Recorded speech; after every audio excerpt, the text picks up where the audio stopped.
తెలంగాణలోని నాగర్ కర్నూలు జిల్లా కుమ్మెర గ్రామం. అక్కడ మల్లన్న అంటే మల్లికార్జున స్వామి యొక్క జాతర జరుగుతుంది. ఈ జాతరలో ఎంతటి విషాదకరమైన సంఘటన జరిగిందంటే అందరికీ ఒకటి అర్థమవుతలేదు, ఎక్కడ విశ్లేషణ రావడం లేదు. భారతదేశంలో హిందూ మతం మీద తీవ్రమైన దాడి జరిగింది.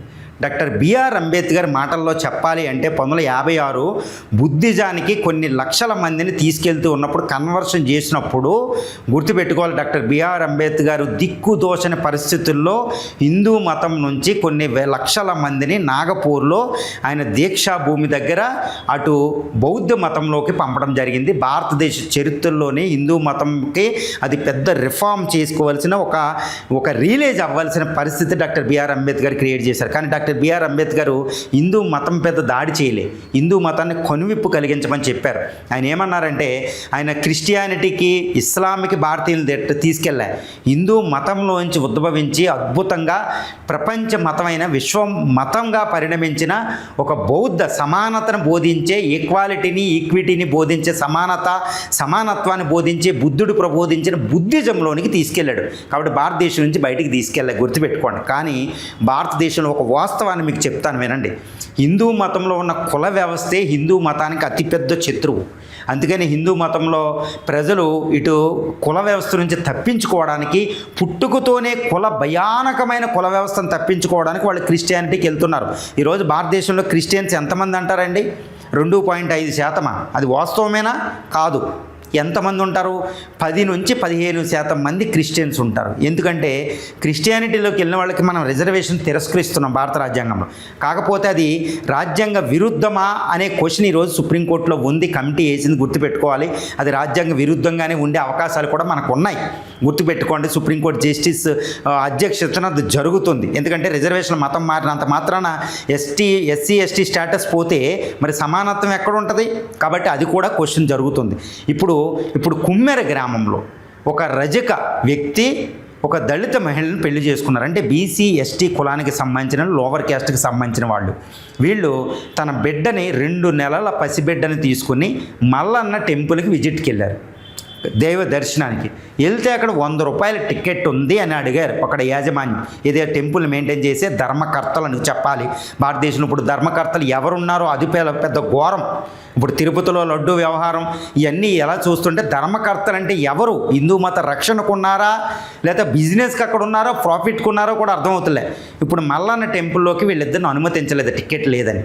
ఇదేంటి ఫ్రీ దర్శనం కదా అంటే లేదు అని తిరస్కరించారు. కానీ అది ఎందుకు వాళ్ళని తిరస్కరించారు అంటే ఆ టెంపుల్లో ఫ్రీ దర్శనమే ఉంది అంట, ఆ టెంపుల్లో లేదు. కాబట్టి వీళ్ళని కావాలనే కుల వివక్ష ద్వారా వాళ్ళని ఆపినట్టుంది.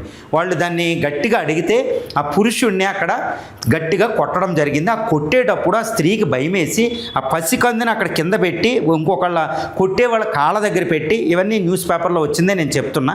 డక్కన్ క్రానికల్ అని, హిందూ అని, తర్వాత సౌత్ పోస్ట్ అని ఎన్నో పేపర్లు ఇది కనపడుతుంది.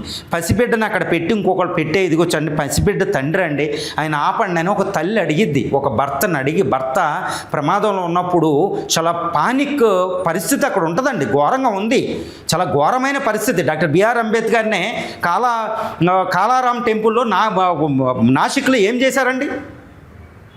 ఎంతటి దారుణం. ఆ రోజు డాక్టర్ బిఆర్ అంబేద్కర్ కోసం నేను మాట్లాడుతున్నా, గుర్తుపెట్టుకోండి. ఇలాంటి పర్సన్ ఇండియాలో పుట్టడం ఎక్కువ. మోడర్న్ మను భారత రాజ్యాంగాన్ని ఇచ్చిన one of the greatest persons in human history, Cambridge university ప్రకారం ప్రపంచ మానవ చరిత్రలో శక్తివంతమైన 100 మందిలో ఒకడనమాట. డాక్టర్ బిఆర్ అంబేద్కర్నే కొట్టబోయారు కాలారాం టెంపుల్ దగ్గర, దోసి పడేశారు. మరి ఆయన ఎంత అండి? ఆ పసిగుడ్డిని కాలుతో తంతే, లేకపోతే ఏదన్నా అపవాదు వల్ల కింద పడితే ఆ పసిబిడ్డను తీసుకొచ్చి 2 రోజులకి ఆ పసిబిడ్డ మరణం, 2 నెలల శిశువు మరణం ఈరోజు అల్లకొల్లోలం అవుతుంది. అంటే ఆ పసిబిడ్డ ఎందుకు చనిపోయాడు? ఏదో కారణం చెప్పొచ్చు, పోలీసులు చెప్పొచ్చు, వీళ్ళు చెప్పొచ్చు, వాళ్ళు చెప్పొచ్చు, ఏదని. మరి పసిబిడ్డ మరణం ఎందుకు జరిగింది? ఆ కొట్లాటలో ఏదో ఒక ప్రమాదం జరిగితేనే పసిబిడ్డ మరణం జరిగింది. నిజంగా ఇది అయితే ఎలాంటి ఎంక్వైరీ జరిగిద్దో నాకు తెలీదు. అంటే కుల వివక్షత, ఒక హిందూ టెంపుల్కి లోవర్ క్యాస్ట్ పీపుల్ వెళ్తే ఇప్పటికీ లోపలికి అనుమతించకపోవడం అనేది కుల వ్యవస్థ ఉంది, పుట్టుకతో తప్పించుకోలేం. గుర్రం జాషువా డాక్టర్ బిఆర్ అంబేద్కర్ యొక్క అనిహిలేషన్ ఆఫ్ ది క్యాస్ట్ చదవాలి.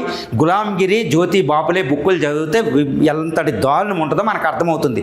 హిందూ మతం గొప్ప మతం, one of the oldest religion, living religion, తిరుగులేదు, గొప్ప మతం. ఇంకా దీనికి మించిన మతం లేదు ప్రపంచంలో. ఏ మతంతో పోల్చినా ఇది 2000 నుంచి 3000 సంవత్సరాల అహెడ్ ఉంటుంది, జనరేషన్ అహెడ్ ఉంటుంది.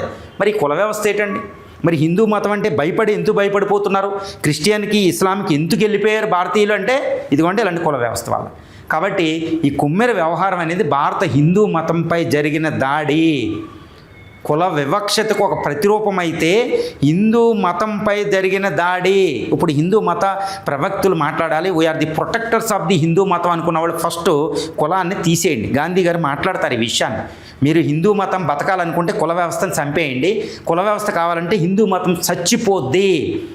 If you want to survive this Hindu religion you should eliminate the casteism అంటూ గాంధీ మాట్లాడతారు నర్మగర్భంగా. పాలిటిక్స్ నుంచి బయటకు వచ్చి 1922 సంవత్సరాలు డాక్టర్ బిఆర్ అంబేద్కర్ అతి దారుణమైన ఫ్రాంటల్ అటాక్ చేస్తారు. ఇంకా పెరియార్ అని, తర్వాత రాజా రామ్మోహన్ రాయ్ అని, కందుకూరి అని, ఇటు డీకే కార్వే అని, ఇంతటి సంఘ సంస్కర్తలు ఇన్ని వందల సంవత్సరాలు చెప్పిన తర్వాత కూడా ఇంకా కుల వ్యవస్థ, రాజ్యాంగ వ్యవస్థ అంతా మనకు ఉన్నప్పుడు ఏంటండి ఇది హిందూ మత పరిరక్షలు బయటికి రండి. ముందు కుల వ్యవస్థను తీయండి. ఆర్ఎస్ఎస్ అధినేతల నుంచి, హిందూ రక్షల నుంచి, స్వాముల నుంచి, ఆ చిన్నజీఆర్ స్వాముల నుంచి అందరు స్వాములు బయటికి రండి. కుల వ్యవస్థ లేదని చెప్పండి. అసలు కుల వ్యవస్థ ఏంటండి? హిందూ మతానికి ద్రోహి, హిందూ మతానికి శత్రువు కుల వ్యవస్థ. బయట రిలీజియన్స్ కాదు. ఒక సంస్కృతిలో మాట ఉంటుంది, ఏ సంస్కృతిని బయట వచ్చే సంస్కృతి ఏం చేయలేదంట, ఇంటర్నల్గానే ప్రాబ్లమ్స్ వస్తాయంట. ఇప్పుడు హిందూ మతంలో కుల వ్యవస్థ, ఈ కుమ్మెర వ్యవహారం అనేది లోవర్ క్యాస్ట్ మీద కుల వ్యవస్థ చూపింది, హిందూ మతంపై జరిగిన దాడి. తర్వాత కుల వ్యవస్థ అనేది చాలా పెద్ద ప్రమాదం, ఇండియాకి పెనుభూతం. It's an evil and devil, no words to describe it from my side అండి. చాలా దారుణం. అనిహిలేషన్ ఆఫ్ క్యాస్ట్ అనేది రెండో మూమెంట్ డాక్టర్ బిఆర్ అంబేద్కర్ ఆశించింది రావాలి. ఆర్టికల్ 14, 15, 16, 17 ఏం చేస్తుంది? 17 ఏం చేస్తుంది? ఈరోజు కుమ్మెరపై చర్యలేంటి? అప్పర్ క్యాస్ట్ వ్యక్తుల మీద చర్యలేంటి? అసలు ఈ ఆరోపణ రావడం ఏంటి? ఆ పసిబిడ్డ ఎందుకు చనిపోయింది? ఎంతటి దారుణం! ఇది మాట్లాడవలసిన సందర్భం. చాలా విపత్కర పరిస్థితి.